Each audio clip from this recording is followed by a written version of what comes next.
Assalamualaikum warahmatullahi wabarakatuh. Perkenalkan, nama saya Cindy Ramadhani dengan nomor NIM 4444-2099 di kelas 4C Teknologi Pangan 2020 Universitas Sultan Ageng Tirtayasa. Di sini saya ingin menjelaskan bagaimana menguji ketinggian minyak menggunakan uji teobarbiturik. Sebelum masuk ke materi, kita terlebih dahulu mengenal apa itu minyak dan apa itu lemak. Nah, minyak dan lemak ini merupakan komponen pangan yang sering ditemui dalam kehidupan sehari-hari. Nah, wujud dari lemak adalah padat, sedangkan minyak berwujud cair pada suhu ruang. Kedua zat ini tersusun dari senyawa yang sama, yaitu triasilgliserol. Senyawa kimia yang termasuk dalam kelompok TAG ini dicirikan oleh sebuah gugus gliserol dan 3 gugus asam lemak. Selain itu juga, lemak dan minyak tidak larut dalam air, yang dimana sifat ini merupakan sifat yang sangat terkenal di kalangan umum. Di sini terdapat perbedaan minyak dan lemak. Dari segi wujud, ini berwujud cair. Perbedaan wujud ini bergantung pada asam lemak yang terkandung dari lemak dan minyak. Yang dimana lemak yang berwujud padat banyak mengandung asam lemak jenuh, sedangkan minyak berwujud cair karena mengandung banyak asam lemak tak jenuh. Dari segi sumber, lemak ini bersumber lebih banyak dari hewani, sedangkan minyak ini lebih banyak bersumber dari nabati. Selain itu juga, derajat kejenuhan lemak ini memiliki derajat kejenuhan yang tinggi, sedangkan minyak memiliki derajat ketidakjenuhan yang tinggi. Dalam materi ini, kita lebih fokus kepada minyak dibandingkan lemak. Nah, sebelumnya kita harus mengenali apa itu minyak. Jadi, minyak ini merupakan lemak yang berbentuk cair yang kebanyakan bersumber dari tumbuhan yang dibunikan dan biasanya digunakan untuk menggoreng makanan. Nah, minyak ini bukan hanya sekedar minyak dari nabati saja, namun juga ada minyak yang bersumber dari hewani. Namun kebanyakan masyarakat Indonesia lebih banyak menggunakan minyak nabati. Nah, minyak nabati ini secara umum dapat difungsikan sebagai media untuk menggoreng, tetapi ada sebagian minyak yang diperuntukkan sebagai bahan baku untuk produksi industri lainnya. Nah, misalnya tuh dalam pembuatan lemak plastis seperti shortening dan margarin. Nah, di mana minyak nabati bersama-sama dengan lemak padat atau hard fat digunakan sebagai bahan untuk menjadi bahan utamanya.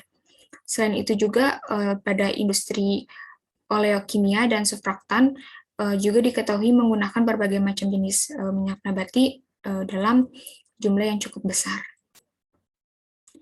Nah, contoh minyak nabati ini bisa dilihat, contoh itu seperti minyak kelapa sawit, minyak zaitun, minyak bunga matahari, minyak biji rapa, minyak kedelai, minyak wijen, dan lainnya. Sedangkan kalau misalnya minyak hewan ini bisa kita ambil contoh seperti minyak ikan. Ya. Di Indonesia sendiri, minyak yang digunakan untuk menggoreng atau minyak goreng diproduksi dari buah kelapa sawit. Karena hal ini juga disebabkan karena Indonesia memiliki iklim yang tropis, sehingga kelapa sawit tumbuh di Indonesia dengan kualitas yang baik. Nah, dalam memproduksi minyak makan nabati untuk produksi secara komersial, maka harus memenuhi kriteria berikut. Nah, tanaman yang memiliki nilai rendemen yang tinggi. Nah, jadi tanaman yang dimiliki oleh suatu industri atau suatu petani itu harus memiliki nilai rendemen yang tinggi. Terus yang kedua, tanaman yang akan diusahakan harus dapat dibudidayakan secara intensif. Yang ketiga, minyak yang terekstrak juga harus bebas dari senyawa yang beracun, alergen, dan senyawa bahaya lainnya.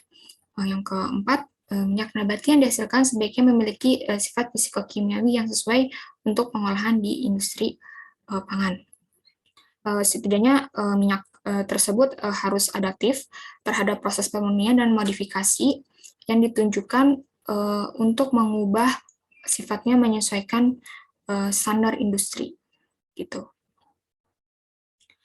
Nah, di sini terdapat syarat mutu minyak menurut SNI, yang dimana menurut SNI ini bau pada minyak ini syaratnya harus normal, artinya tidak tercium bau apapun.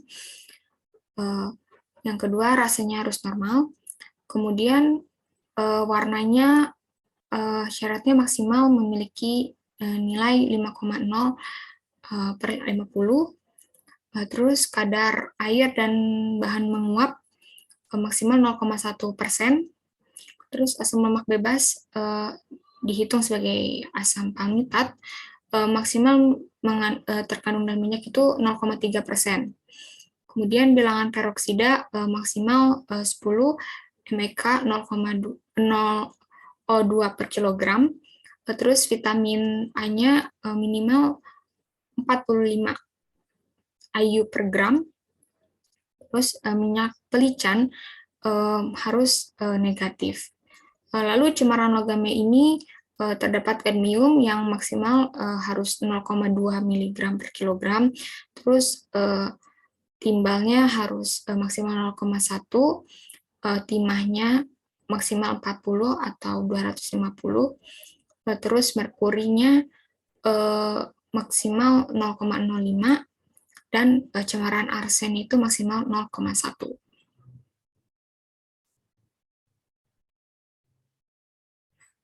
Nah, karakteristik minyak ini dibagi menjadi dua, yaitu ada kimia dan ada fisik. Nah, dari kimia ini dapat berupa jumlah asam lemak, bilangan peroksida, bilangan asap, dan komposisi asam lemak. Nah, dalam jumlah asam lemak bebas ini kita bisa hitung karena sebenarnya asam lemak bebas ini dihasilkan melalui proses hidrolisis dan oksidasi yang biasanya bergabung menjadi lemak netral. Nah, tingginya persentase asam lemak bebas biasanya dikarenakan oleh waktu, frekuensi penggorengan, dan bahan yang digoreng. Jadi apabila kita menggunakan minyak goreng yang tidak pernah diganti atau menggunakan suhu yang terlalu tinggi, itu yang menyebabkan tingginya asam lemak bebas pada minyak tersebut. Kemudian bilangan peroksida ini bisa kita uji juga, yang dimana apabila kita mendapatkan nilai bilangan peroksida melewati batas yang ditetapkan oleh SNI, maka mutu minyak tersebut sudah rusak. Nah, ciri-cirinya itu berbau tengik, warnanya coklat sampai kehitaman, ada endapan, keruh, dan berbuih. Sedangkan karakteristik minyak secara fisik itu kita dapat lihat dari warna, bau, kelarutan, titik cair, titik didih, titik leleh, bobot, jenis viskositas, dan indeks bias. Nah, di sini juga ada beberapa karakteristik yang dapat digunakan untuk menilai mutu minyak, yaitu ada asam lemak bebas, bilangan peroksida, warna minyak, bilangan asap, dan komposisi asam lemak. Termasuk uji tiobarbiturik juga termasuk ke dalam metode untuk menilai mutu minyak. Di sini saya mengambil salah satu contoh dari karakteristik minyak kelapa sawit, yang dimana minyak ini kan banyak digunakan oleh masyarakat Indonesia ya. Nah, minyak kelapa sawit ini tersusun atas triasilgliserol rantai panjang, yang dimana minyak ini tidak dapat memunculkan asap yang berlebih seperti minyak laurat. Yang kedua, memiliki kestabilan oksidatif yang baik karena triagliserolnya ini hampir berimbang antara senyawa penyusun asam lemak dan dengan asam lemak tidak jenuh. Nah, hal ini yang menyebabkan memberikan kestabilan oksidatif. Yang ketiga, memiliki kandungan pulva yang sangat rendah. Terus yang keempat, mudah menghasilkan senyawa penyebab ketengikan karena triagliserol ini mudah teroksidasi. Dan apabila mudah teroksidasi apabila penggunaan yang secara terus-menerus. Terus yang kelima, minyak kelapa ini yang dijual di pasaran memiliki warna jingga kekuningan.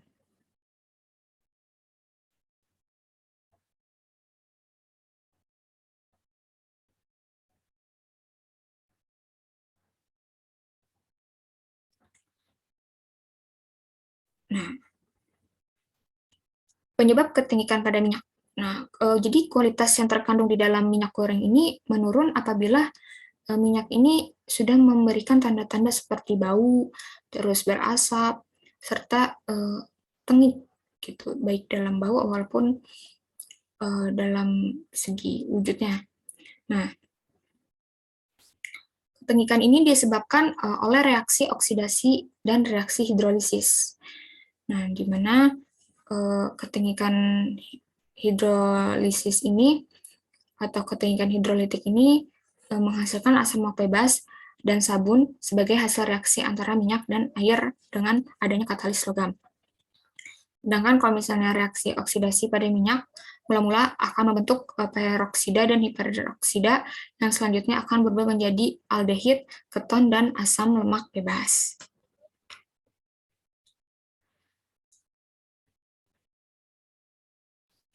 Nah, selanjutnya dalam reaksi oksidatif ini memiliki 3 tahap.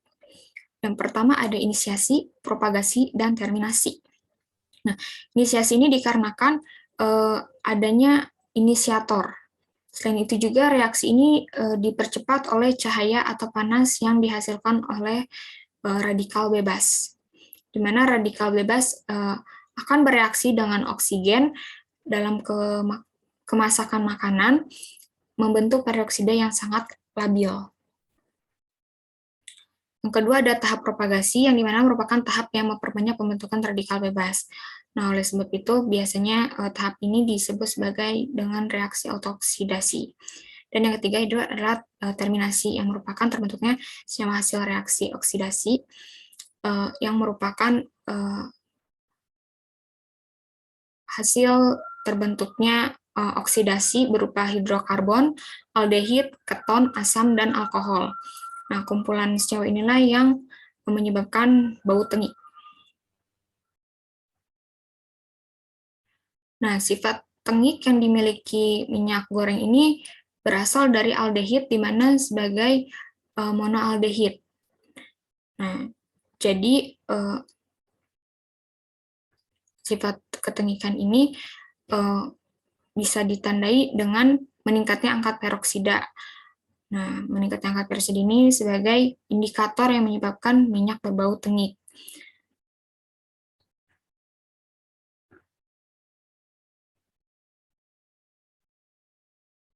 Selanjutnya ada uji asam tiobarbiturat. Nah, uji asam tiobarbiturat ini merupakan salah satu uji yang bisa digunakan untuk mengetahui mutu dari minyak.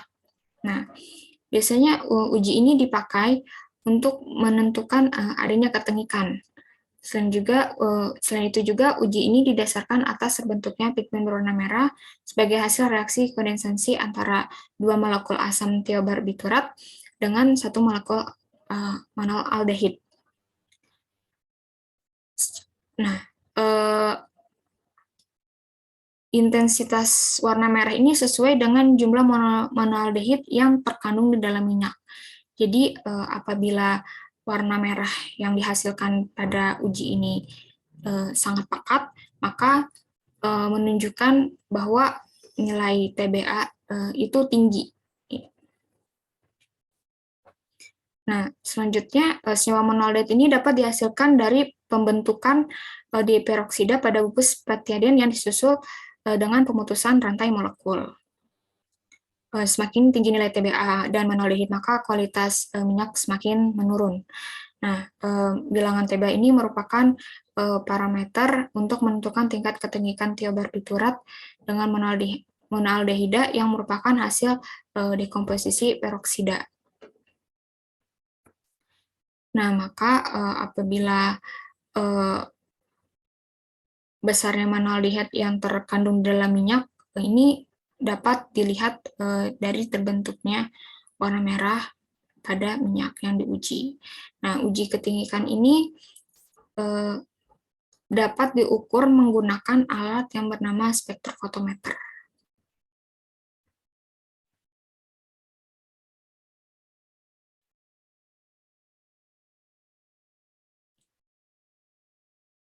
Nah, berikut cara kerja uji tiobarbiturat. Pertama, sampel minyak yang telah digunakan untuk menggoreng ditimbang terlebih dahulu sesuai dengan kebutuhan pengujian, lalu ditambahkan asam trikloasetat. Setelah itu dipanaskan kurang lebih 2 menit dan didinginkan, lalu disaring. Nah, tujuan penyaringan ini yaitu untuk menyaring kotoran-kotoran dari minyak yang telah digunakan untuk menggoreng.